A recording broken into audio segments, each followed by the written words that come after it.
I want to bring in now Ohio Senator John Husted. He joins us live now. Senator, good to see you, and thank you so much for joining us there from the Capitol. Let's just start with, again, Israel, Iran. The president says that the ceasefire was violated. You saw a very frustrated President Trump. Perhaps you caught that soundbite. Do you think that frustration was warranted? What was your reaction when you heard the president? Well, remember, this was about the fact that Iran could not have a nuclear weapon. A negotiated peace was not successful. Iran rejected that, so a military strike was necessary. It was lethal and effective, and it crippled Iran's nuclear capabilities. That goal has been achieved, and now the interest of America and the rest of the world is peace. The ceasefire that was negotiated needs to be held up. It is in everyone's interest that we de-escalate the situation now, that Iran in Israel, it's in everyone's best interest if they stop the tit for tat on these attacks. The president is right on this, and he's right to be forceful in guaranteeing that the ceasefire holds. Senator, as Sean just mentioned, before taking off for the NATO summit, President Trump took questions from reporters on the White House lawn. Here's more of what he had to say regarding the breaking of the ceasefire agreement. Take a listen. The sides accuse each other for violating the ceasefire. So I think they both violated it. I'm not sure they did it intentionally. They couldn't rein people back. I don't like the fact that Israel went out this morning at all, and I'm going to see if I can stop it. Are you surprised that Trump's been so vocal about, an outrage towards Israel in this case?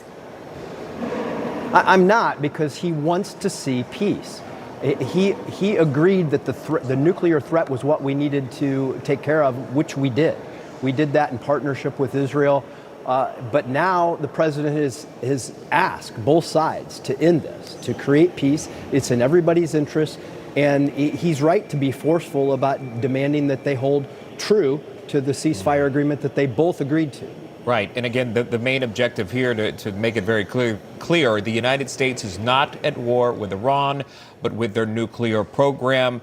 And so was Israel in this moment. Again, that has been accomplished, that from the White House. President Trump, though, also taking aim at legacy media outlets, which have doubted his claims about what we're talking about, the complete destruction of Iran's nuclear facilities. Here's that moment. The fake news, like CNN in particular, they're trying to say, well, I agree that it was destroyed, but maybe not that destroyed. You know what they're doing? They're really hurting great pilots that put their lives in the line. CNN is scum, and so is MSDNC. They're all, and frankly, the networks aren't much better. It's all fake news, but they should not have done that. And he's not wrong. If you've watched any of it, you've seen that there's this hesitancy to give credit where credit is due to the men and women that are serving in the U.S. military, specifically those pilots that were able to accomplish and achieve that mission that was ordered. And he called out the news for that, but he didn't talk about himself. He actually referenced the pilots and who should get the credit for this. Your thoughts there of him criticizing these legacy media outlets? Yeah, these strikes were effective, and they crippled the nuclear program of Iran. That's what it was designed to do. The men and women of our military executed it with amazing precision. They were only in Iranian airspace for 25 minutes and were able to do all that. And I've actually been to the facility where the bunker-busting bombs are made, those 30,000-pound bombs. They're made in Ohio. The arsenal of victory that America put in place with our whole military team is incredible, and they deserve credit for their amazing work. All right, we've got to leave it right there. Senator John Husted joining us from the Capitol. Senator, good to see you, and thanks for taking the time for the viewers this morning. Thank you.